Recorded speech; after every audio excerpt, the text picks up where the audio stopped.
This video is going to be a preview look at the Lions' home game against the Raiders in Monday Night Football in Week 8. I think the biggest element for this game from a Lions standpoint, I know their defense didn't play well against the Ravens, and so there's some issues to solve on that side, but I'm only going to produce one preview this week, and the one that I chose to focus on was the Lions' offense. I think they have to return to their identity offensively to some extent. I'm not saying that the entire game plan, all four quarters, has to be built on the run game and the play action pass off of it. But in my opinion, if you look at the last 2 weeks, consecutive weeks, and compare them to a season-long outlook, if you go to Tampa Bay and to the Ravens, you'd be content with going 1-1. At least I would be. But the way the loss to Baltimore happened on defense, but with the offense as well, has made it difficult, I'm sure, for Lions fans to enjoy being 5-2.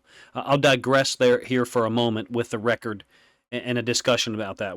If you're a Lions fan, would you have taken that record through 7 games if the NFL scriptwriters had offered it to you back in July or August? I think you would have.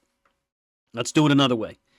If the same people came to you and offered you 5-2 in the next 7 games, so you could be 10-4 through 15 weeks with 2 games left against the Vikings to basically decide that NFC North, we would guess, and then a game against the Cowboys sandwiched in between those two, I think you would.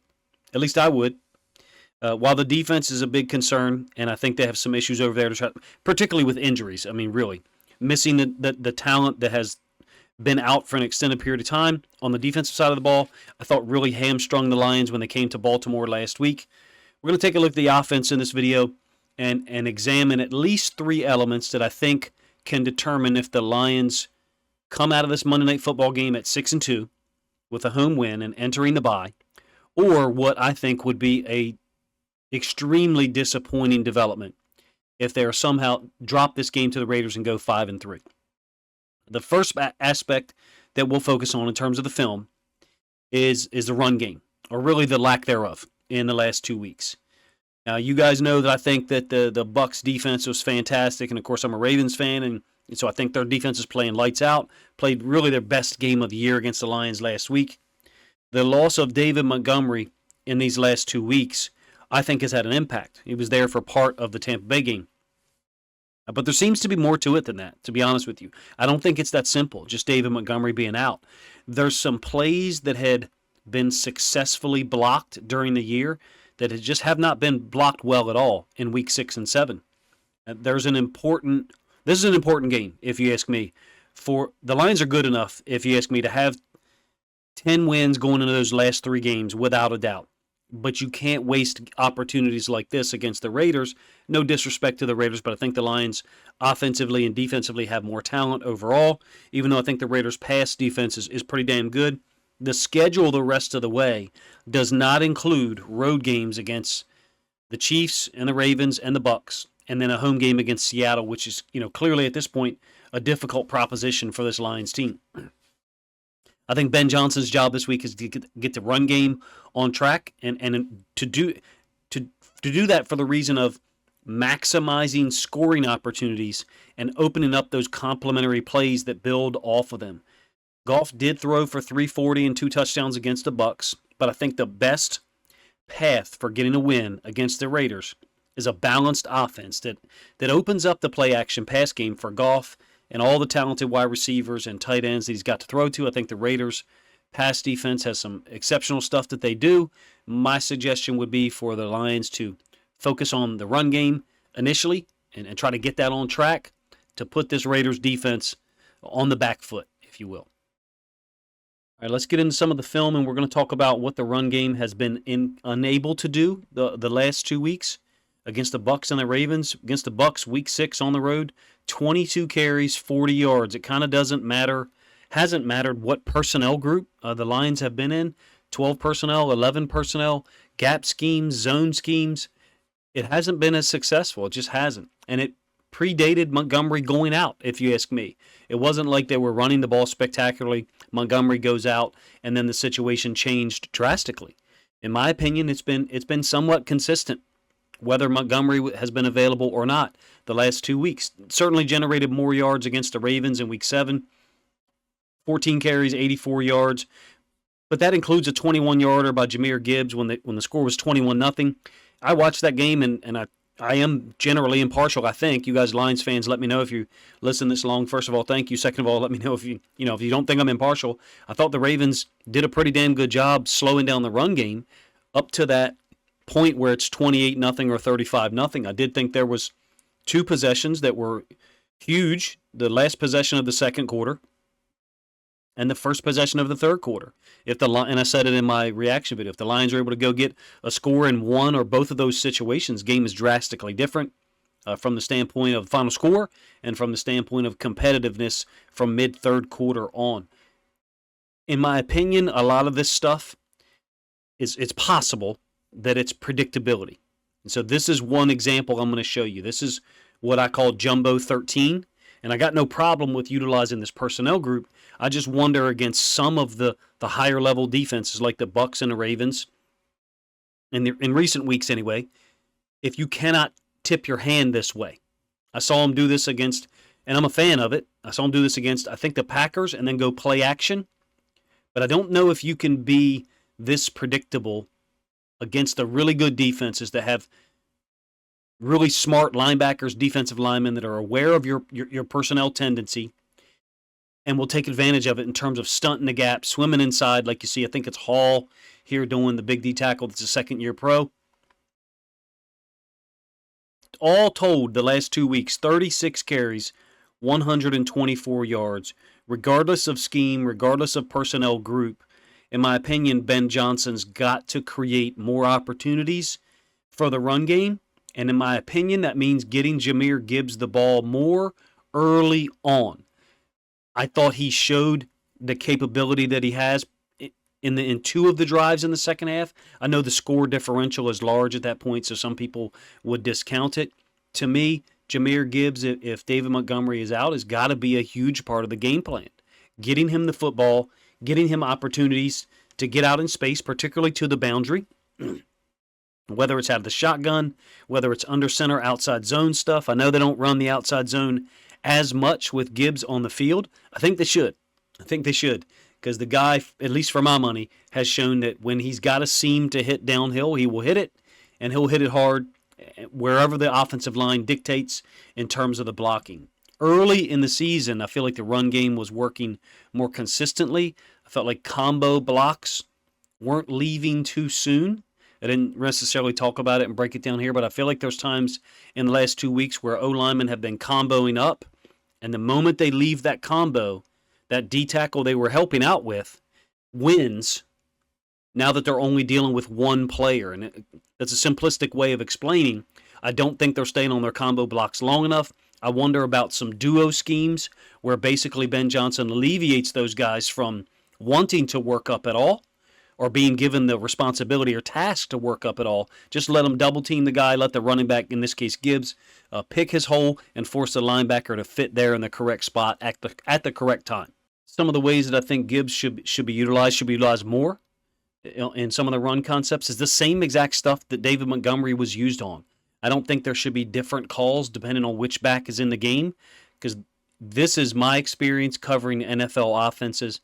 Right now is the point in time during the season when if you've got any level of predictability at all offensively, this is when defenses recognize it, and you'll see people pointing pre-snap because they know something is coming.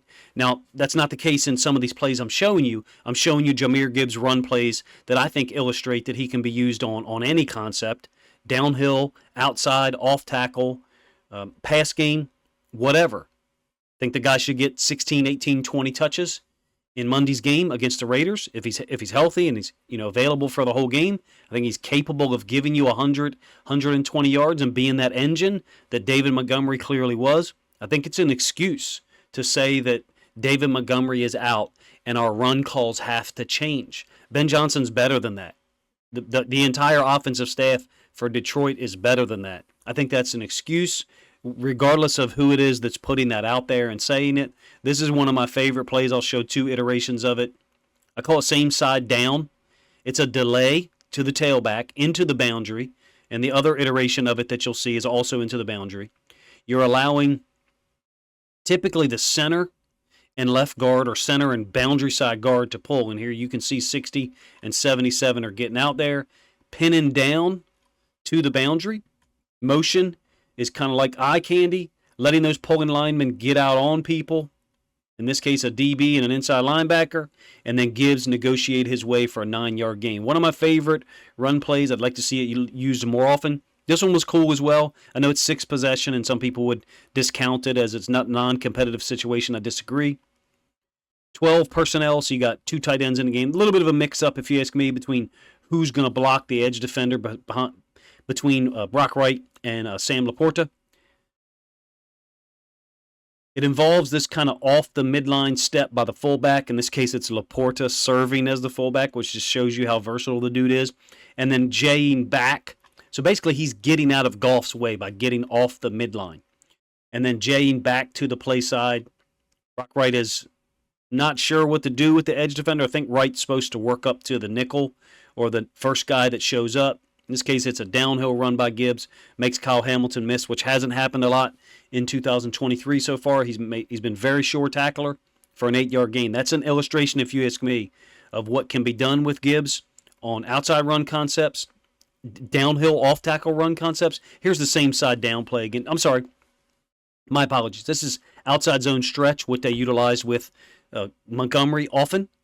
And it's an illustration that if you can get the guy down to the line of scrimmage untouched, which is the whole point of the outside zone concept, get him to this line, get the running back to the line of scrimmage untouched. Let the offensive lineman combo up to people. It ends up being a 7-8 yard gain, creates, on 1st and 10, this is 2nd and 9, but if it's 1st and 10, gives you a 2nd and 3 to deal with. Now your whole playbook is open. You can do whatever you want. Here's the same side down play. Again, to the boundary. Ball's kind of in near the middle of the field, but generally this is being run to the boundary side of the formation. To the tight end side, you got a pin down, 2 pulling linemen, another 7-yard gain by Gibbs. I'm not sure what else you're going to do with Jahmyr Gibbs if you're not going to give him the ball in this situation, Monday Night Football, a shit ton, and make him justify the position where you draft him, which I think is fine. I got no complaint with, and show the fan base that you can get things done in the run game without David Montgomery. Man, let me know what you guys' thoughts are about that in terms of utilizing Gibbs as a primary focus to attack this Raiders defense with the run game, with the pass game, into the boundary, etc. But make it a focal point to say it doesn't matter which running back we have available, both of them can get the job done. I think they can. One constant, or one of the constants for this Lions offense, regardless of who's there at running back and how productive the run game is the force of nature that is Amon-Ra St. Brown. As a Ravens fan and someone who covers the Lions this year, made a conscious decision mid-late season 2022 to do so. I knew it was coming. I knew that Amon-Ra St. Brown was going to produce no matter what. And I tried to tell some Ravens fans, like, look, there's literally nothing you can do when this dude shows up to your stadium. He's going to produce. And he's going to produce big catches on 3rd downs against anyone who guards him, to be honest with you. I love the way he's utilized to the field generally, but when they stack him to the boundary, away from the nickel defender, he becomes even more dangerous. He's just an unbelievable football player, and he's one of my favorite guys to watch film of. I feel like I could do a film study video on Amon-Ra St. Brown every single week. If you're a Raiders fan and you're watching this video, first of all, thank you. Second of all, like, this is a guy who is, it really doesn't matter what you do against him. He's going to end up with 8, 9, 10 catches if Ben Johnson wants him to. It just depends on how many targets it's going to take for him to produce that. If you play him really well, for him to get 8, 9, 10 catches, it'll take 13, 14, 15 targets. I think last week against the Ravens, 13 catches on 19 targets. They needed it. When I say they needed it, I don't mean that in a disrespectful way at all. I just mean they had to try to keep up. They had to try to generate as many yards and points as possible. One final thing to talk about with St. Brown is if the run game continues on its current path, which it has done the last 2 weeks, 36 carries, 124 yards total. I know that being down 28-0 against the Ravens changes the play calling dynamic, so you call less run plays. Having St. Brown available and healthy means if the run game isn't working, and unfortunately you end up in a lot of 3rd and 6, 3rd and 8 situations, Amon-Ra St. Brown can get you out of them. And that's the one thing I think about him that is so special. There's probably a couple dozen receivers across the NFL like this, but I don't think there's a couple dozen that are this good. My opinion is that he's just one of the best football players in the league, period. And he's a guy that you can put to the field, to the boundary as the outside receiver, the inside receiver, and he's going to produce no matter. I don't know why he hasn't been re-signed yet. I don't pay attention to press conference stuff, but to me, the price is just going up. He's just a fantastic football player that I can't get enough of watching film of, and I just only see the price tag going up if the Lions front office doesn't try to get something done. I did want to talk about and kind of show you guys a couple of things that I saw on third downs that I think are really cool and interesting. And then additionally, something that I think may be tendency based in terms of how often the Lions utilize it. And it's somewhat of a levels concept on third down play calls, and it's been generally successful for them in 2023. Don't get me wrong. I wonder about one of the interceptions that Goff threw early in the season against Green Bay, and it being a byproduct of how often they're utilizing these concepts. So when I say these concepts, what I mean is like there's two receivers to one side. In this case, it's Laporta and St. Brown, and one of them is going to run, an out, and one of them is going to run an in. Now, in this case, it isn't exactly an in. The in is typically deeper. It's basically a slot slant here by St. Brown, crosses the face of the inside linebacker, so somewhat different than the concept that I'm describing, but I'm using that concept to be the platform to show you that a lot of these third downs that the Lions are converting are on these kind of in-out concepts where the receivers end up being stacked pre-snap or just as the snap occurs in the case of this one where St. Brown motioned. And there's nothing wrong with it. I do wonder if it becomes a little bit predictable, even though in this case in Week 6 you got an example of it working quite clearly on this 3rd and 13 touchdown to St. Brown. You got a vertical release by Reynolds. St. Brown runs the in underneath of it. And so this is who your Lions team is. Like, by the way, if you're a Lions fan and you're here, first of all, thank you. And second of all, like, this is what I think your team is this type of play. So don't lose heart that the game against the Ravens last week was very difficult to watch and finish and deal with. I'm sure people were, quite disrespectful with the things they say after an NFL team loses. People kind of take their own frustrations in their personal life out on other fan bases, which isn't cool. But that play right there, I think, encapsulates kind of who your team is, if you ask me, in terms of hustle and making plays on top of what's asked of you. Here's another example of it, 3rd and 3 against the Falcons. I'm going to rewind this multiple times so you can see the concept. It's a great throw by Goff and a great catch by Khalif Raymond, who's an underrated football player in and of himself. But we're going to rewind this multiple times so you guys can see the routes. And hopefully it's not annoying seeing the screen jig like this for you. But you got 3 receivers down here. Laporta is going to go sit inside after motioning here, right on the hash, which is a landmark. Then you're getting St. Brown on this higher in route. But along with those 2 routes, which I think really shows what I'm talking about in terms of 2 stacked receivers layering an inside and outside release, even though both of these guys are breaking in, a 3rd player is also breaking across the face of the inside linebacker, over the top. Great throw by Goff in front of the safety. I think this kind of shows you, hopefully, what they're trying to do, what Goff and Ben Johnson trust for the receivers to execute against whatever the coverage is. In and out breaking routes, although there's no outbreaking route on this particular play. And then Goff will just figure it out, whether it's 3rd and 3, 3rd and 6, 3rd and 8. Here's a 3rd and 12 against the Packers. And I think you've got a poor decision by Goff to not work to the downside of this in and out concept. So you got basically an out by Gibbs. And then Reynolds, maybe he's supposed to take this on a clear out route. He gets jammed up. Perhaps he's supposed to sit this down back towards the sideline, but we all know what happens. Goff throws the over route, climb concept, whatever, to St. Brown, ends up being intercepted. The guy worked off that side. So is it tendency-based? I don't know. I remember people talking about, the throw and Goff looking at St. Brown, and they were keying on St. Brown, and then the Lions ended up using that kind of eye candy later against the Packers. My point in showing you this is there is a little bit of a tendency based on some of these third down situations. Back to Week 1, 3rd and 12. A little different because you have 3 receivers up there again. You do have Laporta sitting down. Clearly, St. Brown is open on this vertical route. If Goff had time, you'd like for him to get the ball to him. But this is that dagger concept deep into Josh Reynolds that he's been fantastic on this year. I wish I was showing you the end zone angle because it's an amazing throw by Goff around the zone dropping defensive end outside linebacker, which in this case is Karlaftis, who ends up sitting down right here around like the 33, something like that. And then Goff throws the ball in between him and the other defender. Perfect timing to Reynolds on the back shoulder. Kind of had to throw it there. Trying to show you guys some of the concepts that Goff and Ben Johnson rely on in those third and long situations that hopefully you guys aren't in on Monday Night Football in the first place because the run game is going.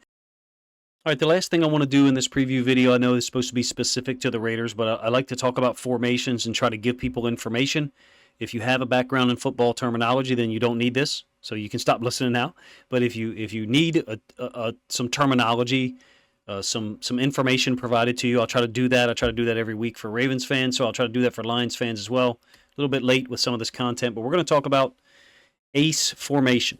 The cool thing about it is Ben Johnson uses it a lot out of 11 or 12 personnel. This particular iteration is 11 personnel. You got St. Brown here, and I think that's Brock right there as the slots, if you will. One running back, Montgomery in the backfield, 22 times so far this year.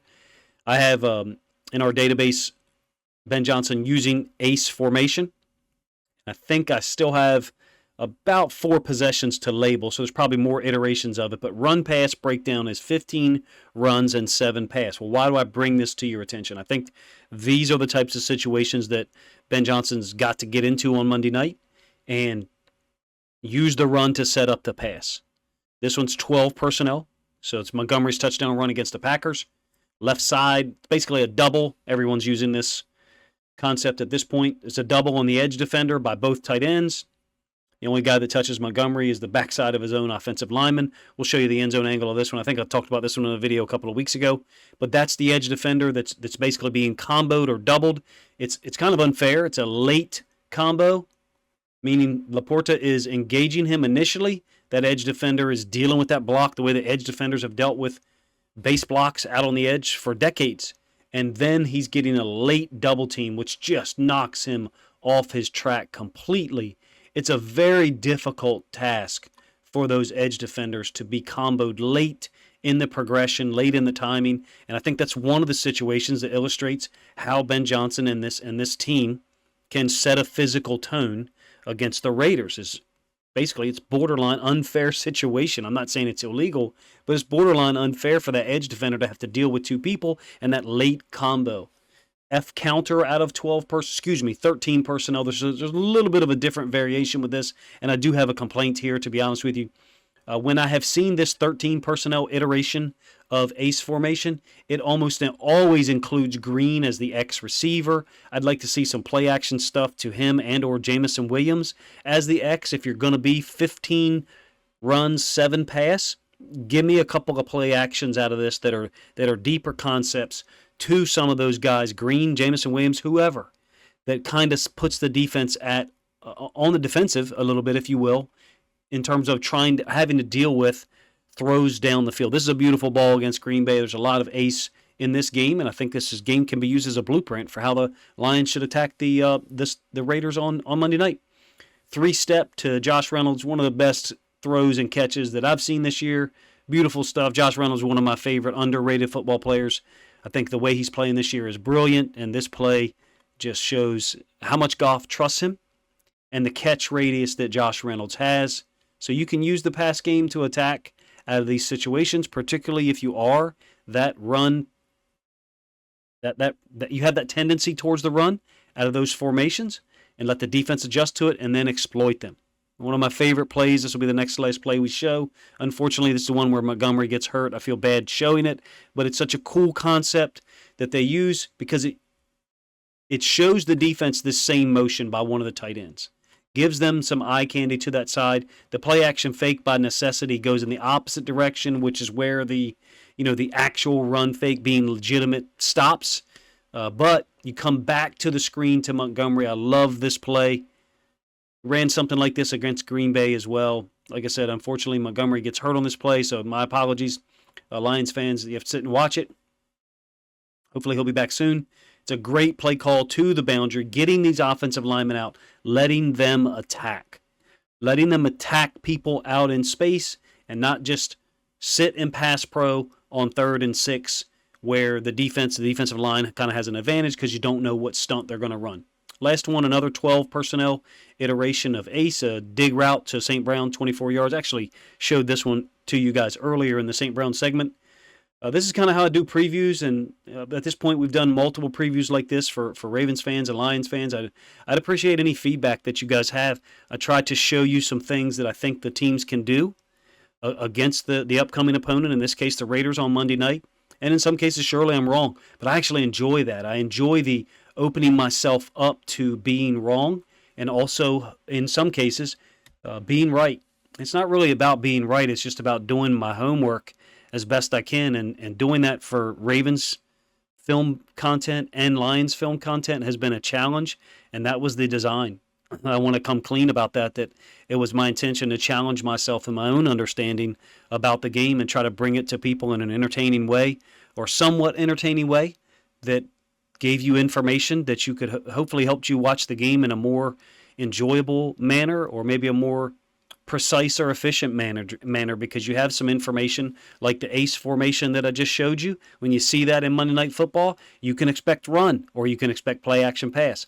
Man, I just enjoy breaking down football, and I hope you guys go out and get a win on Monday night. I'll definitely be covering the game and doing a reaction video late Monday night. Let me know what you guys think of the preview. If you enjoyed it at all, please let me know in the comment section. If you think other Lions fans would enjoy this content, this film study look at the Lions Monday Night Football game against the Raiders that I think is crucial at this point, then please consider grabbing a link to this video, sharing it out on social media to help this content get more reach.